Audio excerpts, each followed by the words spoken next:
on the radio, been watching since a baby, so I'm representing Casey Mo. Casey Mo, roll. I'm representing Casey.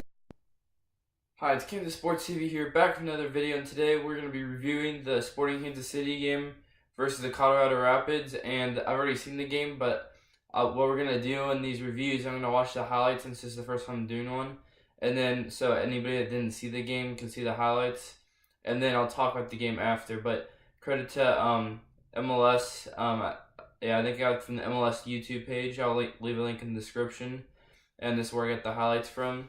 And we're going to be watching those first. I already know what happened because I watched the game live.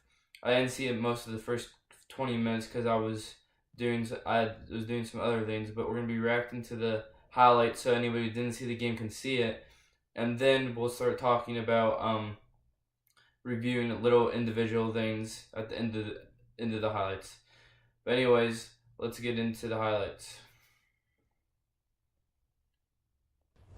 First for Sporting KC, unchanged for the team that played Toronto. The lineup, Sony saw it on the left center mid, and he kept McJohn in. I was wondering if Leslie was on the bench. He didn't get on. And then Felihaber wasn't back, I thought it was going to be back, but he wasn't back. So I was really surprised about that. But in Colorado, besides from Howard, I knew Reeves, and I knew a couple people, but I know they don't really have a top goal scorer. That's what they've been struggling. So that's why I was confident going into the game, because I knew they were lacking goals. For Hairston, able to hold off Beasler. Opara trying to get there. I haven't seen this actually. Oh, Harrison had a good shot there. I mean, it wasn't. That's a pretty good chance. I mean, really. That's a chance he really should be doing better with. But then I've seen no goal, obviously. 7th year as a Sporting Kansas City player. I mean, I missed it, but I saw the replay of it after. Yeah, I was really surprised because I've seen him play quite a few times. I could have scored. I think he scored in the playoffs the time he scored before. I was happy because I had just gotten home, and when I turned the game on, it was 1-0. I was so relieved to finally score a goal. Besides some crazy long shot. That was great. Yeah, that was the Kansas City supporter section. This is the recycling of the play here, but Graham Zusi once again staying up and providing that outlet wide.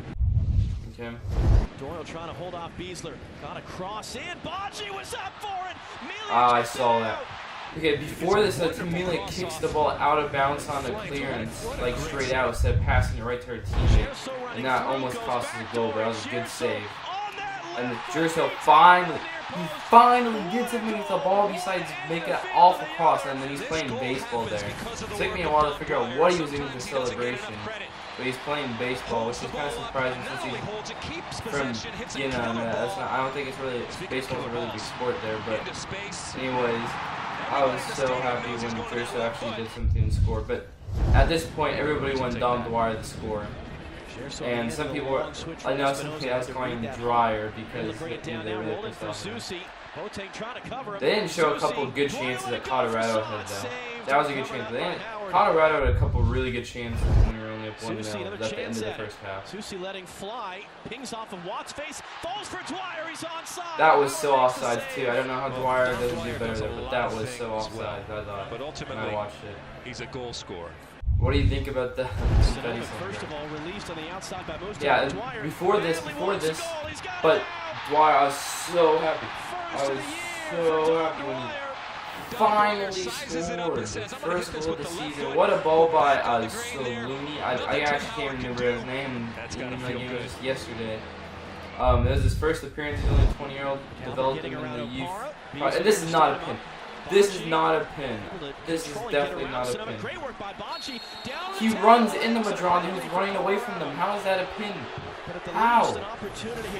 Look, Mustafar's in front of him, and then he runs into the back of Mustafar. It's a foul on him. It should be a free kick for scoring. Like, and now this is the second goal we can see. We know we're going to keep the clean sheet because of that crap. Before that, there was a foul. But anyways, in the third goal that we got Dwyer was more important because we need Dwyer to be scoring goals. Saloni, the 20-year-old, came on. Never seen him before. I was pissed off that Blessing didn't come in. And then, like, okay, maybe Peter Green knows what he's talking about. 30 seconds later, crosses in right around the defender. Dwyer assists. Beautiful stuff from Saloni. I think that's his name. I should have probably looked it up, but I think that's his name. But anyway, that's the end of the highlights. But so yeah, it was a really good game. My score prediction was 2-0, ended up being 3-1. I did a pretty good job of trying to predict it. But anyways, I was really happy with the result. Finally scoring some goals from open play.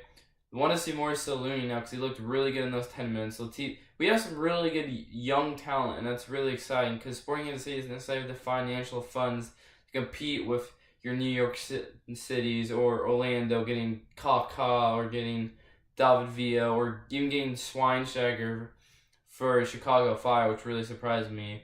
But I think he should be starting for Manchester United. I mean, they need help over there, and I mean, they need lots of help at Manchester United.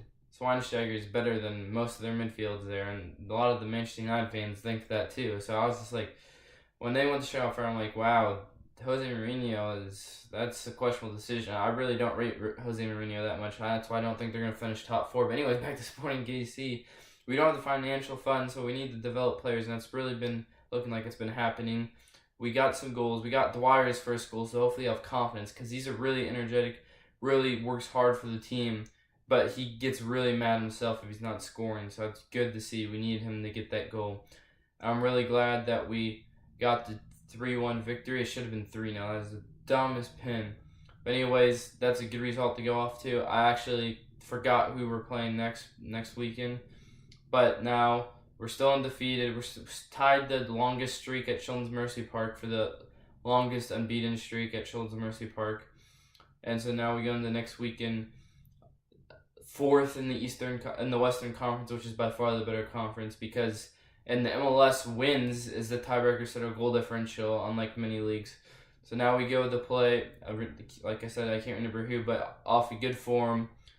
And we've given up 2 goals all season, and we scored 5 in 5 games. So, I mean, the goal scoring still needs to keep going like it did this game, but hopefully it can keep going. And I figured we were going to get a clean sheet against, they didn't really threaten that much besides a couple of chances that were shown in the highlights. But it was a good result, 3-1 victory. And come on, Sporting Kansas City. On the radio, been watching since a baby, so I'm representing KC Mo. KC Mo. I'm representing KC.